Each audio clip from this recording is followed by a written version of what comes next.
Bem-vindos a mais uma exploração aqui no nosso espaço. Hoje o foco é numa figura que, olha, dispensa apresentações, mas sempre convida a gente a olhar de novo, William Shakespeare. Temos um material bem rico aqui, quase uma biografia compacta, sabe? Baseada em fontes sólidas, enciclopédicas, e a nossa missão hoje é ir um pouco além do óbvio, sabe? Tentar extrair os fatos mais cruciais, os detalhes que intrigam, e entender por que esse bardo de Avon continua tão relevante. Vamos mergulhar nisso. Exatamente, e o desafio é justamente esse, separar o que a gente tem de documento histórico do que virou lenda, né? Olhar para o homem por trás do mito e tentar entender por que ele ainda fala tanto com a gente séculos depois. Perfeito. Então vamos começar pelo começo mesmo. Nascimento em Stratford-upon-Avon, o batismo foi em 26 de abril de 1564.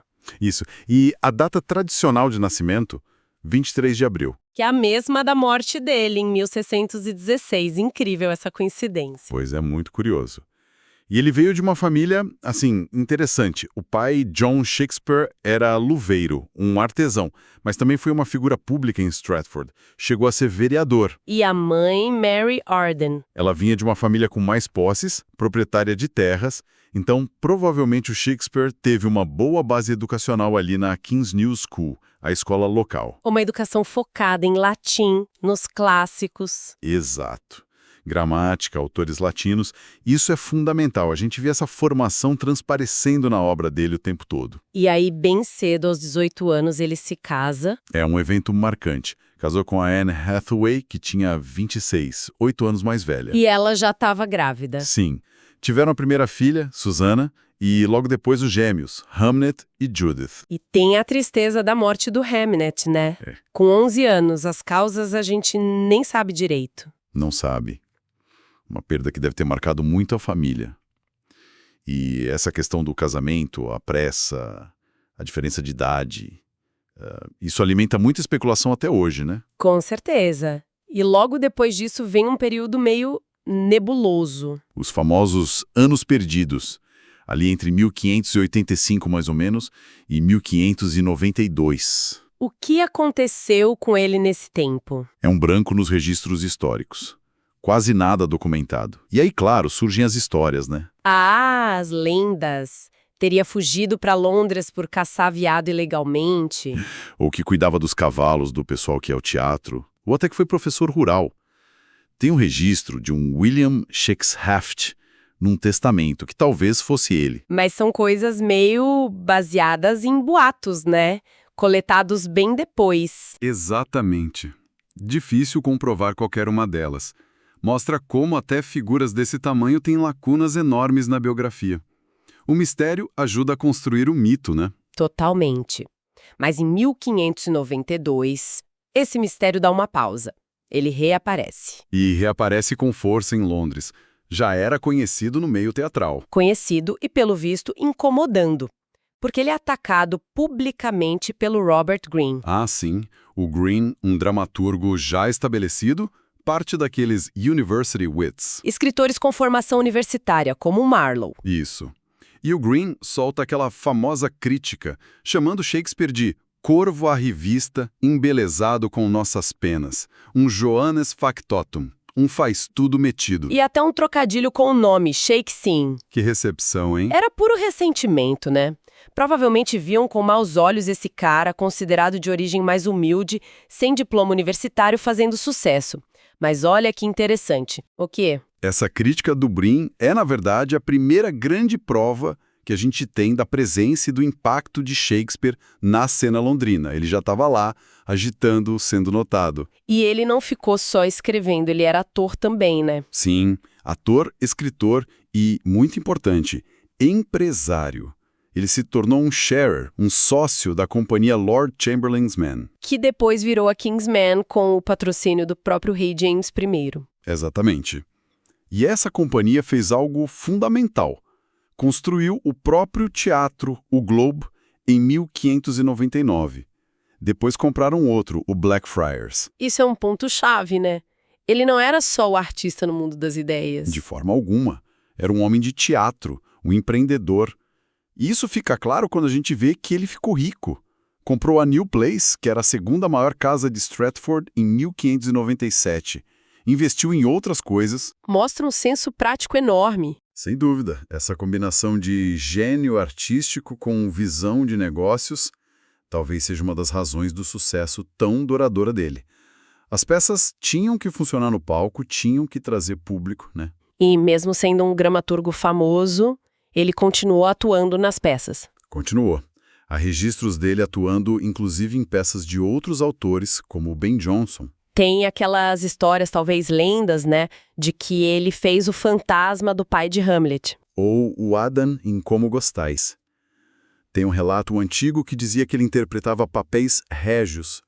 Não sabemos com certeza quais, mas ele estava no palco. E ele vivia essa vida dupla, então.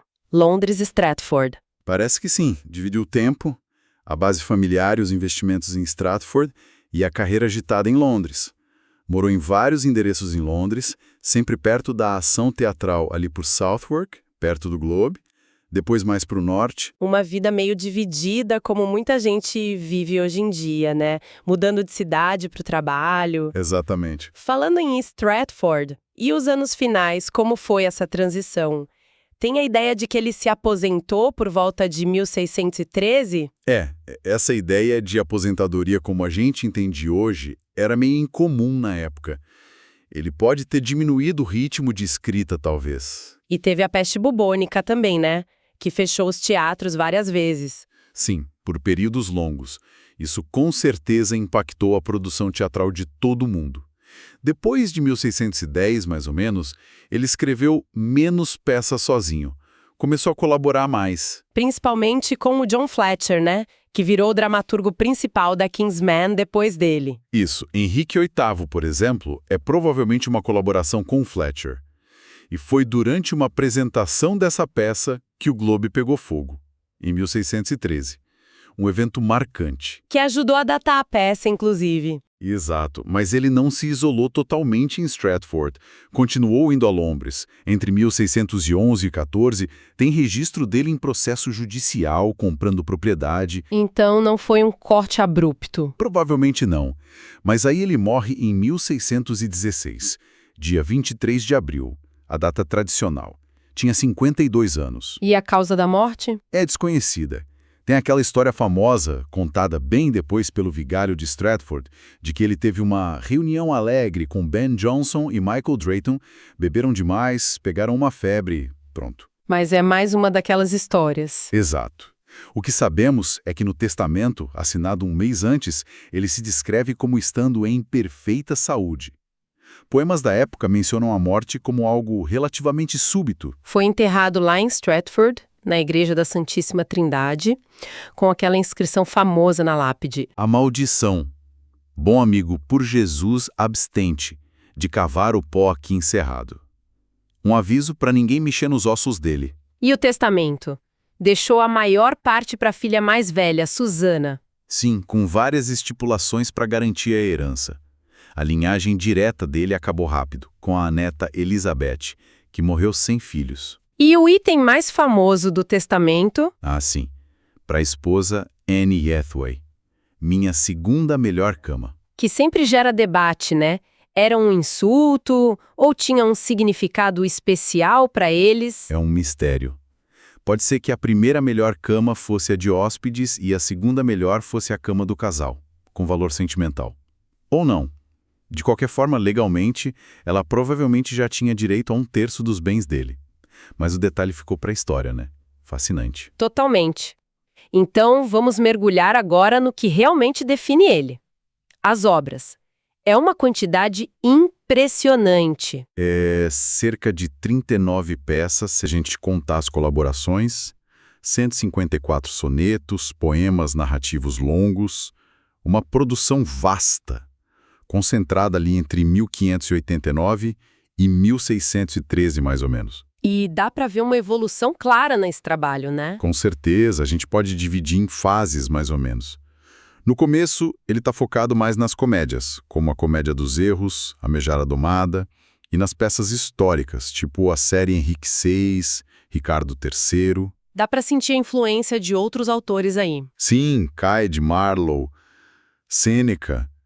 E as fontes históricas, claro. As crônicas de Holinshed foram essenciais para as peças históricas. O estilo é vigoroso, às vezes um pouco mais retórico, formal. E já aí aparecem algumas peças que hoje a gente discute bastante, como a Megera Domada, pela forma como retrata as mulheres. Sim, são peças que refletem as convenções da época, mas que obviamente geram um debate necessário hoje em dia sobre esses temas. Mas aí, lá por meados da década de 1590, ele entra numa fase... Uau! As grandes comédias. Exato. Sonho de uma noite de verão, com aquela atmosfera mágica. O Mercador de Veneza. Com o Shylock, um personagem super complexo e controverso. Extremamente. Muito barulho por nada, Como Gostais, Noite de Reis. São comédias com uma profundidade, um lirismo, uma mistura de humor e romance incríveis. E nas peças históricas também tem mudança, né? Sim, ele introduz a prosa cômica de forma genial, principalmente com o Falstaff em Henrique IV. E aí vem as primeiras grandes tragédias. Romeu e Julieta, que é um marco, e Júlio César, que já aponta para um novo tipo de drama, mais político, psicológico, baseado em Plutarco. E depois dessa fase vem o que muita gente considera o pico, né?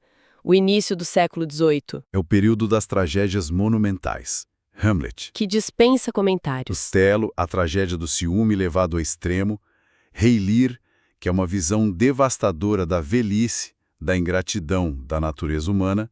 E Macbeth. A mais sombria, talvez. Talvez. Curta e intensa, sobre a ambição que consome tudo. É um mergulho profundo nas falhas humanas, nos defeitos fatais. Hesitação em Hamlet, ciúme em Otelo, erro de julgamento em Lear, ambição em Macbeth. E nesse mesmo período tem as peças problema. O que são elas? São peças como Medida por Medida, Tróilo e Créssida, Tudo Bem Quando Termina Bem. Elas misturam tons de um jeito que incomoda, sabe? Não são nem comédia clara, nem tragédia pura. Tem um tom mais cínico, exploram hipocrisia, questões morais complexas. São fascinantes, mas desafiadoras. E ainda tem as tragédias mais tardias, como Antônio e Cleópatra. Sim, e Coriolano, peças grandiosas, com um escopo épico, que foram muito admiradas por gente como T.S. Eliot depois. E aí, na última fase, ele muda de novo. Muda. Ele vai para os chamados romances, ou tragicomédias. Cimbalino, Conto de Inverno, A Tempestade, Péricles, que talvez seja colaboração. O que define essas peças? Elas têm elementos trágicos, conflitos sérios, mas o final geralmente traz reconciliação, perdão, uma restauração da ordem. O tom é mais grave que o das comédias anteriores, mas não tão desolador quanto das tragédias. É uma visão mais serena da vida? Ou só seguindo a moda da época? É a grande questão. Pode ser um reflexo da maturidade dele, ou pode ser que ele estivesse experimentando com os novos gostos do público e do teatro da época. E é nessa fase também que as colaborações ficam mais evidentes, como Henrique VIII e os dois nobres parentes, provavelmente com o Fletcher. É uma variedade impressionante, né? Uma evolução constante. E pensar que tudo isso chegou até nós. A história da publicação dessas peças também é uma saga. É assim. Durante a vida dele, muitas peças saíram nessas edições quarto. Eram tipo uns livretos, formato pequeno. E a qualidade variava muito, né? Muito. O próprio First Folio depois descreve algumas como cópias roubadas e subreptícias. Provavelmente eram baseadas em memória de ator ou cópias não autorizadas. Eram populares, mas não muito confiáveis textualmente. E aí vem o First Folio. O marco fundamental, publicado em 1623, 7 anos depois da morte dele, por dois amigos e colegas atores, o Hemmings e o Condell. O que ele reuniu? Juntaram 36 peças num volume grande, formato fólio, mais prestigioso. E o mais importante, 18 dessas peças nunca tinham sido impressas antes. Macbeth, Noite de Reis, A Tempestade. A gente poderia não ter essas peças hoje sem o folho. Nossa, que sorte a nossa. Muita sorte. E os textos no folho são geralmente considerados mais próximos do que Shakespeare escreveu, talvez baseados nos manuscritos da companhia teatral. Foi nesse folho que o Ben Jonson escreveu aquele prefácio famoso. Não de uma era, mas para todos os tempos. Uma profecia que se cumpriu, né? Totalmente. E não podemos esquecer os poemas, que às vezes ficam meio na sombra das peças. De jeito nenhum. Os poemas narrativos longos, Vênus Gadonis e O Rapto de Lucrécia, foram sucessos enormes na época dele, talvez até mais populares inicialmente que as peças. Eram dedicados ao Conde de Southampton, um possível patrono. E exploram temas mais sensuais. Sim, temas mitológicos com uma carga erótica forte. E depois, claro, tem os sonetos, Os 154 sonetos. publicados em 1609. Isso, mas provavelmente escritos ao longo de anos, circulando talvez num círculo mais íntimo antes da publicação. E eles são um universo à parte, né? Completamente. A sequência, como foi publicada, parece girar em torno de duas figuras principais. Um belo jovem, o Fair Youth, e uma dama sombria, a Dark Lady. Cuja identidade é um mistério até hoje. Um dos grandes mistérios literários. Assim como a identidade do Mr. W.H., a quem a edição de 1609 é dedicada. Mas o conteúdo dos sonetos é de uma profundidade incrível. Meditações sobre amor, desejo, beleza, passagem do tempo, morte, arte. É de onde vem aquele verso famoso: "Devo comparar-te a um dia de verão". Exatamente. Soneto 18. São poemas que continuam a nos desafiar e encantar. Falando em encantar, vamos pro estilo. O que faz a linguagem de Shakespeare ser tão única, tão poderosa? Olha, acho que é a combinação de algumas coisas. Primeiro, a evolução. Ele não ficou parado num estilo só. Começou usando a linguagem mais estilizada, meio formal, que era comum na época. Pensa nos discursos em Titon Trônico, por exemplo. Bem retórico, né? Sim, mas ele rapidamente dominou esses estilos e começou a subvertê-los, a adaptá-los. Ele pegou o verso granco, pentâmetro e âmbico, que já era usado, mas deu uma flexibilidade, uma naturalidade a ele. Que parece quase fala normal às vezes. Exatamente. Em peças como o Júlio César, o Hamlet, o verso acompanha o fluxo do pensamento, a emoção do personagem de um jeito impressionante. Lembra daquele trecho de Hamlet? Senhor, em meu coração havia uma espécie de luta que não me deixava dormir. Parece tão íntimo, tão real. É verdade. E mais tarde o estilo muda de novo. Fica ainda mais complexo, talvez. Em peças como Macbeth ou nas últimas tragédias, o estilo pode ser mais denso, rápido, elíptico, com frases quebradas. Reflete a turbulência interna dos personagens. E nas últimas peças, os romances, ele às vezes volta a um estilo mais artificial, quase como se quisesse realçar que aquilo é teatro. É uma ilusão. Então, essa capacidade de adaptar a linguagem à necessidade dramática. Exato. E combinar isso com um gênio poético, absurdo, e ao mesmo tempo um senso prático de teatro muito aguçado. Ele sabia o que funcionava no palco. Ele não escrevia só para ser lido, né? Era para ser encenado. Fundamentalmente. Ele adaptava as fontes Plutarco, Holinshed, contos italianos, mas sempre retrabalhava as tramas, criava personagens secundários fortes, desenvolvia subtramas, mostrava diferentes perspectivas sobre a mesma história. Isso dá uma riqueza, uma complexidade que faz as peças resistirem a qualquer tradução, corte, adaptação. E o impacto disso tudo na literatura e na cultura é difícil até de medir. É imensurável. Ele simplesmente expandiu o que era possível fazer no teatro. A caracterização dos personagens ganhou uma profundidade psicológica nova. Os solilóquios viraram ferramentas para explorar a mente humana como nunca antes. A forma como ele trabalhou a trama, a linguagem, os gêneros, ele redefiniu tudo. E influenciou todo mundo que veio depois. Praticamente. Poetas como Milton, os românticos, romancistas. Pensa em Hardy, Faulkner, Dickens. O Capitão Árabe de Melville tem muito de Rei Lear. A lista é infinita. E essa influência extravasa a literatura, né? Você mencionou música, pintura. Sim, tem estudos que identificam mais de 20 mil peças musicais inspiradas em Shakespeare. Óperas de Verdi, balés de Prokofiev, música incidental de Mendelssohn, pintores românticos, pré-rafaelitas, Fuseli.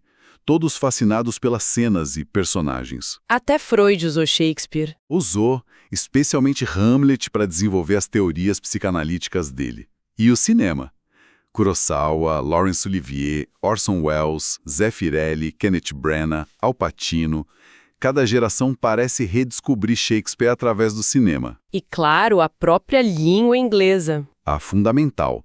Ele viveu numa época em que o inglês moderno estava se formando, a gramática e a ortografia eram mais fluídas. Ele explorou isso ao máximo, cunhou palavras, popularizou expressões. Tipo quais, por exemplo? Ah, tem tantas. With bated breath, com a respiração suspensa. A foregone conclusion, uma conclusão precipitada. Break the ice, quebrar o gelo. All that glitters is not gold, nem tudo que reluz é ouro. Muitas expressões que entraram no uso diário em inglês vieram dele ou foram popularizadas por ele. O Samuel Johnson, no famoso dicionário dele, citou Shakespeare mais do que qualquer outro autor. Impressionante como ele ajudou a moldar o idioma. E essa influência não ficou só na Inglaterra. Na Alemanha, por exemplo, ele se tornou um clássico absoluto, quase um autor nacional para eles na época de Goethe e Schiller. É como disse o ator Simon Callow, ele é universal, cada cultura encontra algo nele. Não é à toa que ele detém recordes de vendas, é um dos autores mais traduzidos. Exato. Mais de 4 bilhões de cópias vendidas, segundo o Guinness, é o terceiro autor mais traduzido da história. É incrível pensar como palavras escritas há mais de 400 anos continuam a ter esse poder todo. Mas essa reputação gigantesca nem sempre foi assim, tão unânime, né? Como a crítica viu Shakespeare ao longo dos séculos? É uma história interessante. Em vida, ele foi muito popular e elogiado por alguns contemporâneos, como Francis Meres, que já em 1598 o colocava no mesmo nível dos clássicos latinos.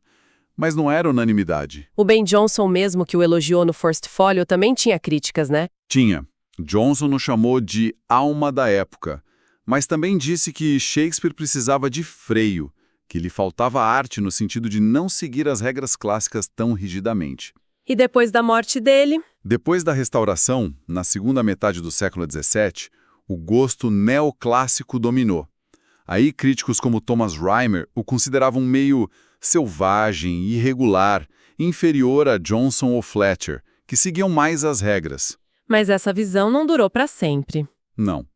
Outros, como John Dryden, já o defendiam, elogiando o gênio natural dele. E ao longo do século XVIII, a reputação dele foi crescendo sem parar, especialmente com as primeiras edições críticas importantes, como a de Samuel Johnson e a de Edmund Malone, que estabeleceram um texto mais confiável e começaram a estudá-lo academicamente. E no século XIX, ele vira O bardo, o poeta nacional da Inglaterra, quase uma figura divina.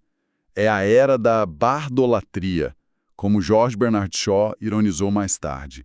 Uma admiração quase idolátrica, romântica. E o século XX trouxe novas formas de olhar para ele. Muitas, os modernistas como T.S. Eliot, o abraçaram, vendo nele uma complexidade que dialogava com a sensibilidade moderna. Surgiram abordagens focadas na análise textual, a nova crítica, estudos psicanalíticos, feministas, pós-coloniais, culturais. Cada corrente teórica encontrou em Shakespeare material para pensar. Até o Harold Bloom dizer que Shakespeare basicamente nos inventou, né? Que a gente pensa através das categorias que ele criou. É uma hipérbole, claro, mas mostra o tamanho da influência percebida. O fato é que a forma como a gente lê e interpreta Shakespeare mudou radicalmente ao longo do tempo, e continua mudando. Ele é um autor que parece se reinventar a cada geração. Ficou dura essa fama, claro, vem as especulações, as teorias. A mais famosa talvez seja a da autoria. Assim, a questão de quem realmente escreveu as peças. Essa dúvida só surgiu muito tempo depois da morte dele, mais de 200 anos depois. E quem seriam os candidatos? Vários foram propostos ao longo do tempo. Francis Bacon, Christopher Marlowe, que teria forjado a própria morte, o Conde de Oxford, Edward de Vere. E qual a base dessas teorias? Geralmente argumentam que o Shakespeare de Stratford, com sua origem supostamente modesta e educação formal limitada, embora provavelmente sólida, não poderia ter o conhecimento vasto sobre a corte, leis, línguas estrangeiras que as peças demonstram, e buscam conexões biográficas entre as peças e a vida desses outros candidatos. E qual a visão da maioria dos especialistas hoje? A esmagadora maioria dos acadêmicos shakespearianos considera essas teorias de autoria alternativa como marginais, sem evidências históricas robustas. argumentam que as evidências documentais que ligam William Shakespeare de Stratford às peças e poemas são substanciais e que o conhecimento demonstrado nas obras era acessível na Londres elisabetana através de livros, conversas e da própria experiência teatral. Mas o debate continua popular fora da academia. Outra área de especulação é a religião dele. Sim. Publicamente, ele viveu e morreu como membro da Igreja da Inglaterra, a Igreja Anglicana, estabelecida, mas... Eu tenho a família da mãe, os Arden, que eram conhecidos por serem católicos. Exato. E há outros indícios que alguns interpretam como simpatias católicas. Um possível testamento de fé católica assinado pelo pai dele, cuja autenticidade é debatida, o fato dele e o pai terem se ausentado da igreja por um tempo alegando medo de processo por dívidas, que era uma desculpa comum usada por católicos para evitar os serviços anglicanos obrigatórios. Mas nada conclusivo. Nada conclusivo. As peças em si contêm ecos de debates religiosos da época, mas raramente tomam um partido claro. O testamento dele usa uma fórmula considerada protestante. A verdade sobre as crenças íntimas dele é provavelmente impossível de provar hoje. E a sexualidade, outro campo fértil para debate? Principalmente por causa dos sonetos. A intensidade da linguagem usada para o belo jovem seria amizade profunda, platônica, ou amor romântico e físico. E a relação com a dama sombria, descrita de forma tão passional e às vezes amarga. E o casamento dele jovem com uma mulher mais velha e grávida. Tudo isso alimenta especulações. Mas, de novo, faltam evidências concretas sobre a vida íntima dele além do que está registrado publicamente ou sugerido, e aí entra a interpretação, nas obras. Até a aparência física dele é meio incerta, né? Pois é. Não existe um retrato pintado em vida cuja autenticidade seja 100% comprovada. Não há descrição física dele feita por contemporâneos. E o que a gente tem de mais confiável? Provavelmente as duas imagens mais próximas da época dele. A gravura feita pelo Martin Droeshout para a página de rosto do First Folio. Aquela que o Ben Jonson disse que era parecida. Exato. E o busto funerário que está sobre o túmulo dele em Stratford. Ambos foram feitos logo após a morte dele, provavelmente com base na memória de quem o conheceu ou talvez em algum retrato perdido. E os outros retratos que a gente vê por aí? Tipo Chandos. O retrato Chandos é considerado o que tem a maior probabilidade de ser Shakespeare, pela história que o acompanha, mas ainda assim não há certeza absoluta. A busca pelo verdadeiro rosto de Shakespeare levou a muitas atribuições duvidosas e até falsificações ao longo dos séculos. O mistério cerca até a imagem dele. Então, resumindo tudo isso que a gente conversou, temos um quadro fascinante, né? Um homem que saiu de uma origem relativamente comum em Stratford. Se tornou um gigante literário, um mestre do teatro reconhecido no mundo todo. E, ao mesmo tempo, um empresário teatral muito bem-sucedido com os pés bem no chão. Exatamente. Uma figura de muitas facetas e a obra dele atravessa comédia, tragédia, história, romance. Evolui no estilo de um jeito impressionante. E toca em temas universais da condição humana, amor, morte, poder, ciúme, vingança, perdão, de um jeito que, bom, continua falando com a gente hoje. Sem dúvida. O legado é inegável, não só na literatura, no teatro, mas na própria língua inglesa, na cultura global. As peças são continuamente reinventadas, estudadas, amadas. Aquela frase do Jonson, não de uma era, mas para todos os tempos, se provou totalmente verdadeira. E as ambiguidades, as lacunas na biografia dele. Parecem só aumentar o fascínio, né?